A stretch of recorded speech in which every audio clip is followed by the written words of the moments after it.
50 days, I will be retiring from the city of Gridley as the city administrator and pursuing other creative interests.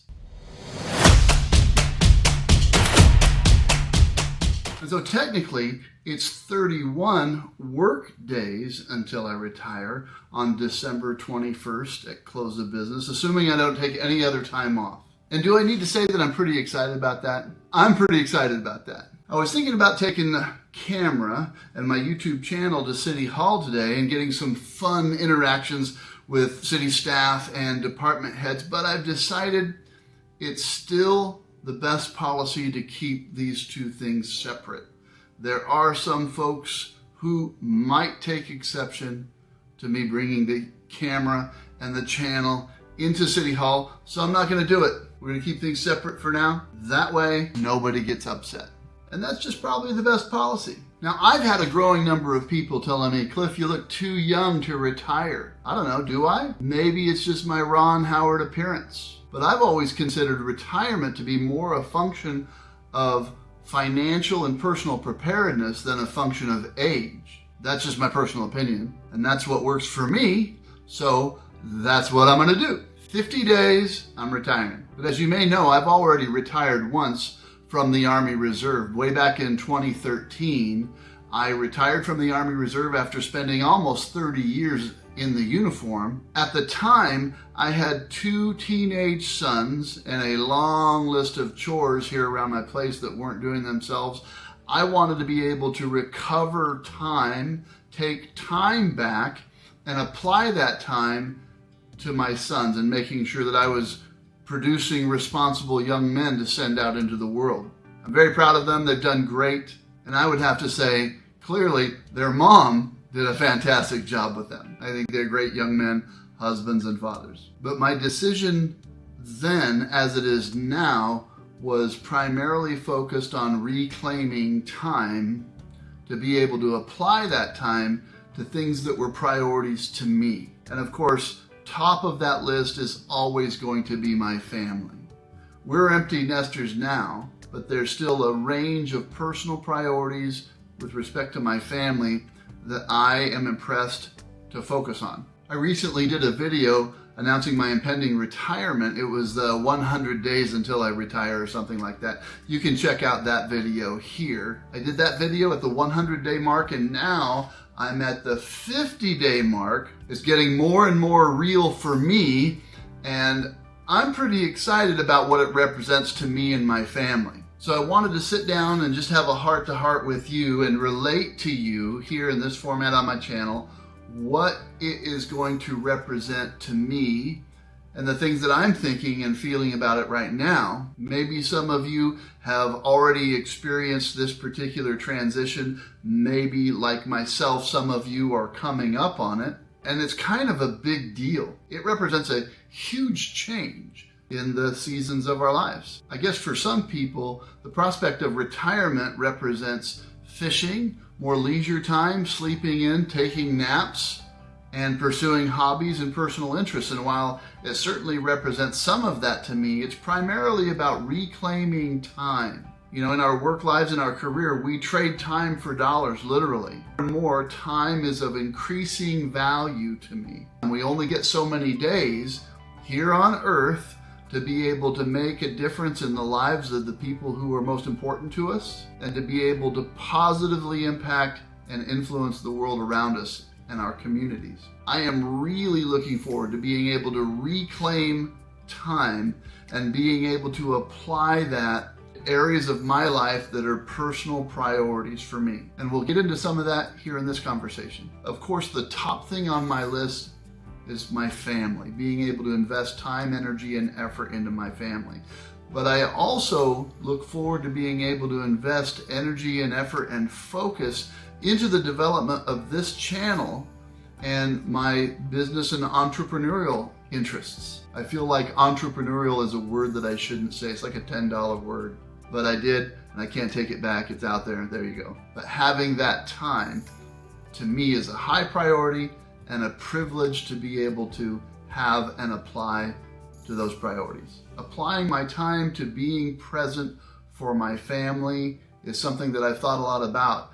I currently have 2 granddaughters, 2 grandchildren. I have another grandchild on the way, and I'm excited about being able to be a relevant and present influence on their lives. Not in a helicopter-y sort of way, but being available to them and being available to their parents to encourage, to uplift, and to support. Growing up, personally, my experience with my grandparents was very limited. They lived at a distance from us, and so I probably spent a grand total of about 24 hours in their presence. And as I look back on my life, I don't think that was very much. Now, they had their own reasons for the way they approached their grandkids, and this is not judgmental in any way, but I want to be very deliberate about being very different and ensuring that I'm taking every opportunity to be available in the lives of my children and grandchildren. It's something that I see as an opportunity, and I'm going to take it. I want to make sure that I have a real and personal relationship with each of my grandchildren. Now, as I prepare to undertake this change in my life and move into retirement, I'm impressed by the number of individuals and organizations that have very real ideas about how I should best apply my time, as though that extra time is going to be on the table somehow to be parceled out and claimed. Well, sorry, but that won't be the case. I will be very selective in how I apply my time in retirement.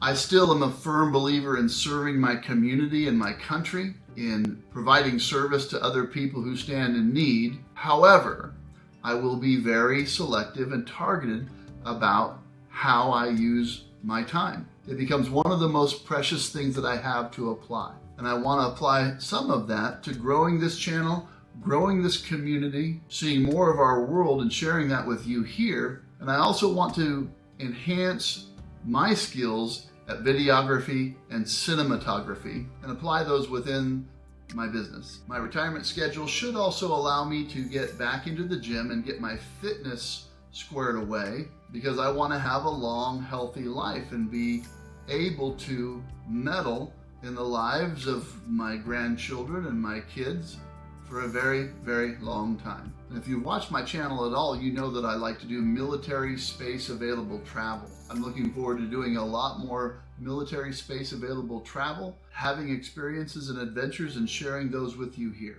I'm excited about taking you along and sharing those places with you. Now, it's interesting to me because I've had viewers who have left me comments and shared with me that although they can't travel, or maybe they have reservations about going different places in the world, they're very excited about a channel that can go places and take them along and share experiences. And in many cases, they feel like they've been part of that adventure. And I think that's a very cool aspect of the channel, to be able to share the things that we're experiencing. So some of you may be asking the question, how exactly am I going to pull off retirement at age 56? Well, like I said, it's been my view that retirement isn't so much a question of age, more a function of financial and personal preparedness. There are plenty of folks who are age 60 or 65 who are not financially prepared to retire. Or alternatively, some folks choose to continue to work in their careers due to health considerations until they reach eligibility for Medicare. So to be ready for retirement over the years, my wife and I followed Dave Ramsey's teachings and principles and became debt-free. That was critical. So now our only debt is our mortgage, and just a couple of years ago we recast that mortgage to a 2.75% interest rate, and we brought the term down to a 20-year term, and our goal is to have that paid off in just a few years. So having no debt except for your mortgage and living well within your means is what's going to allow us to move forward with an early retirement. Now, I said us, but my wife isn't convinced that she's ready to undertake retirement just yet. So for now, it's just me. So that's it for now. I just wanted to share a little bit of insight into my journey with you. I've got 50 days until I retire. But who's counting? Well, I'm counting. I'm happy to have been able to share my thoughts and impressions on the subject today. If we're lucky, We all get to go through this particular season of life and weigh these considerations. So if you're coming up on retirement, or maybe you're just recently entering into the retirement season of your life, I'd be interested in hearing your perspective in the comments below. So please leave me a comment. Let me know what you're doing and how it's going and your thoughts and impressions on retirement. What steps have you taken to make yourself ready for this important season? Or let me know, if you're already retired, how you're applying your time. If you're preparing for retirement, do you plan on starting new hobbies? Or maybe taking some adventures? What lies ahead for you? If you haven't subscribed to the channel yet, please take a moment to subscribe and hit the bell so that you get notifications every time we post a new video. Thank you for being here, and I look forward to seeing you in the next video.